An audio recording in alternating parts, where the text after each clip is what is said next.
All right, let's go live now to Workplace Relations Minister and Leader of the House, Tony Burke. Tony Burke, thanks for joining us this Sunday morning. You've announced this National Construction Industry Forum today. This was part of a deal to get David Pocock over the line with abolishing the ABCC. Tell us a bit about how this will work. Well, this actually came from the Jobs and Skills Summit, so it was well before the vote on that, before I'd introduced that legislation. Effectively, what we're trying to do is start the process of cultural change within the construction industry. So the nature of this body is simply to start to work out where are the issues where we can bring people together. Some people have already raised that there might be prospects with respect to apprentices, there might be prospects with respect to timing of payments and issues like that, but we just want to start a different sort of conversation. For a long time, the conversation was basically to add to everything that could possibly be an offence, right to the point where we got stickers and flags as offences, and then to just have a punishment, constant campaigns, and then, you know, even at the last election, after all the years that they'd had that sort of approach, the previous government was still saying it hadn't worked, they needed to double penalties even further. We're trying to stop pushing people into their corners and start bringing people together and say, okay, what are the areas where we might be able to get agreement, and let's start working together. It'll take a long time to change culture. I'm not pretending that establishing this meeting is the instant switch, but it is a change in direction and a change in approach. All right. A suggestion's been made to me that you are potentially taking a suite of IR reform suggestions for a discussion at Cabinet on Tuesday. Do I have correct mail there? Well, I'm not talking about Cabinet, but can I also say that most Cabinet speculation about timing that I've read over the last 12 months has been wrong. Well, let's talk. It is the case that the government will be introducing a suite of industrial relations changes later this year, all of which are aimed at closing various loopholes. Well, let's talk about same job, same pay. Business groups are complaining this sets up a system where someone who's been in a job for 2 months has the same pay and benefits as an experienced hand who has shone through in 5 to 10 years in a job. Is that fair enough criticism? Oh, I'm really glad you've put that to me. I can categorically rule that out. I know that's been the subject of the entire advertising campaign. Business have been told, privately and publicly, that is not what the government's doing. It's a policy idea that I'd never heard of until I saw the ads, and the moment I saw the ads I thought it was a terrible idea. They've continued running the ads. That's up to business how they want to campaign, I get that. But what I'm wanting to close is the labour hire loophole. What I'm wanting to close is a loophole where an employer has already agreed that for a particular worker with a particular level of experience, there should be a minimum rate of pay, and then labour hires used to undercut the rate of pay that they just agreed to. That's the loophole that I want to close. All right, well, let's look at some of the other reforms you might be considering. 2 years ago, we had a High Court decision that defined casuals as workers who got a 25% loading and did not get holiday pay. Is one of the reforms that you're considering that you might redefine the definition of a casual? I want to go back to the definition that we all had before 2 years ago, and that's something that we took to the election campaign and something that I'm wanting to address this year in the legislation.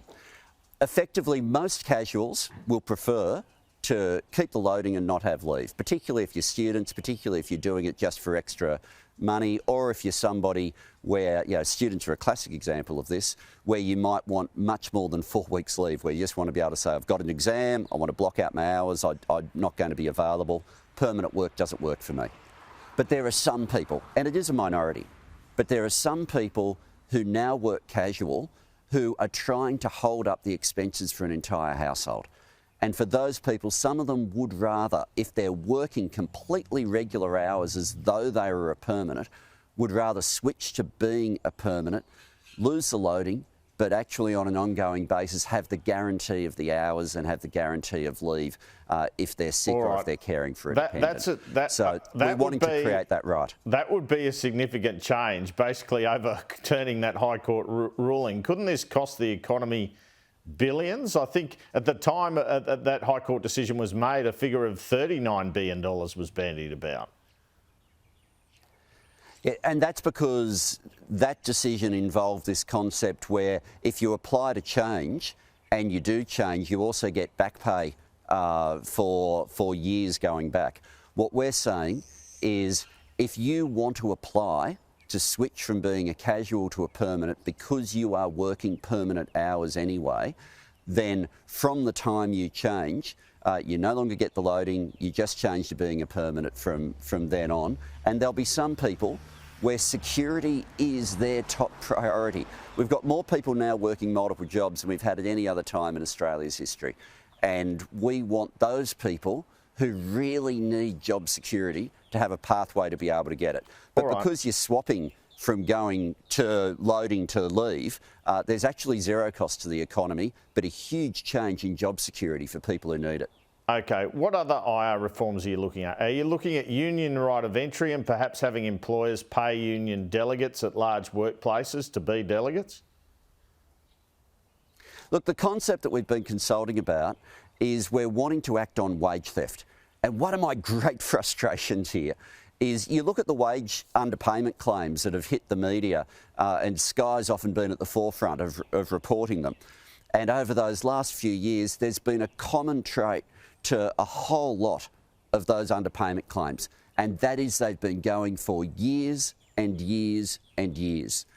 If we can have a situation where you've got somebody at the workplace who's trained and knows people's rights, and we can uncover that earlier and not have these situations where workers have been underpaid for years, but we actually get problems fixed early with people who are already employees at the workplace, that's a really good outcome. So we're consulting on how we might be able, and the issues that you've raised are part of that consultation, but consulting on how we can have some sensible reforms so that those underpayment claims get discovered earlier. The main thing that I want with what we're doing with wage theft isn't to get criminal convictions. I just want people to be paid properly, and the current system hasn't been delivering that in way too many situations. All right, we've had what might be described now as a number of pro-union reforms from you. You would call them pro-worker reforms in your time as minister. The abolition of the ABCC, the introduction of multi-employer bargaining, the same job, same pay bill. Now you've confirmed you're looking at changes on casuals and on the payment of union delegates. You could be criticised for implementing a bit of a union wish list here, couldn't you, Mr Burke? What I'm implementing unashamedly is the end of low wages being a deliberate design feature for the Australian government. And to do that, you needed to do a few things. You needed to use the commission, and that's why we argued for the pay rise for aged care workers and why the minimum wage has been going up. You've got to change the law with bargaining, which we did last year, to make sure that people can organise to be able to get better rates of pay. And a whole lot of companies that had stopped bargaining for years are back at the table now, constructively negotiating as a result of last year's changes. But then you've also got to make sure you don't have loopholes that undercut everything you've just done. And two of the big loopholes are the first one, that labour hire loophole that I referred to. Most companies don't use it, but there are some companies with enterprise agreements that are well above the award that are getting workers in at less than the rate of pay they've agreed to. And the other loophole, of course, is increasingly with the gig economy. We've got people who might be delivering pizza to your home or something like that who aren't being guaranteed even the minimum wage or the award rate for what they work. Now, we're not wanting to turn those people into employees, but we do want to make sure that where you've got these loopholes that undercut rates of pay, we close them, and that's the objective this year. All right, just briefly on this, I'll move to other topics in a second, but Sally McManus, the ACTU leader, she must be very happy with your time as a minister so far, is she? Oh, I think the thing that makes everybody happy, including Sally, including me, is seeing that wages are in fact moving. We're seeing it work. And you know, you look at the wage price index now. Mr Burke, aren't wages moving? Because like in New South Wales, we have unemployment at 2.9%. If that's not going to get wages moving, I don't know what is. Oh, it's a combination of things. Like what we've done with respect to the annual wage review has made a real impact. A couple of weeks ago, people got a wage increase that finally now is actually in front of the latest inflation figures we've got. We're getting through the process now of wages, of people being able to make ends meet, particularly at the lower end of the income scale. And that's a good thing. That doesn't happen without a government arguing for it. Look, I'm also the Minister for Employment, so I'm obviously very happy about what we've been getting with the unemployment numbers and what we've been doing there. So I'm working on both ends of that. Right. But we said that these changes would get wages moving, and it's happening. All right, the campaign for an Indigenous voice to Parliament, polls show it faltering. Would you agree with that? And the fact the PM indicated on Sky this week he'd prefer a short campaign, does that indicate it might struggle to succeed? Oh, the issue of the short campaign is basically we've got a lot of issues that we're needing to be able to deal with. And you know, you've spent most of this interview on a whole lot of the ones that are affecting working people around Australia. But there's you know, the referendum is a really important issue. I'm voting yes because I want to close the gap, and I'm convinced that this will make a difference in closing the gap. But you know, it's not the only issue the government's dealing with, and that lends itself towards a short, sharp campaign. And finally, Jim Chalmers came out with his long-awaited, well-meaning budget on Friday, a set of data which has since been criticised as out of date. He talked about it being measuring what matters. Sounds a bit like Alexander Downer's The Things That Matter. It was a bit underwhelming, wasn't it?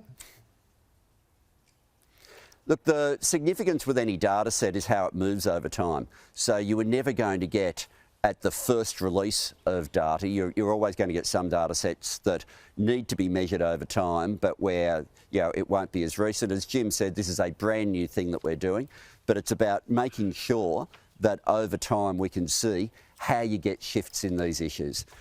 And so it's a significant thing that we're now doing this and following through on a whole lot of issues that will have impacts on how we measure issues like job security as well.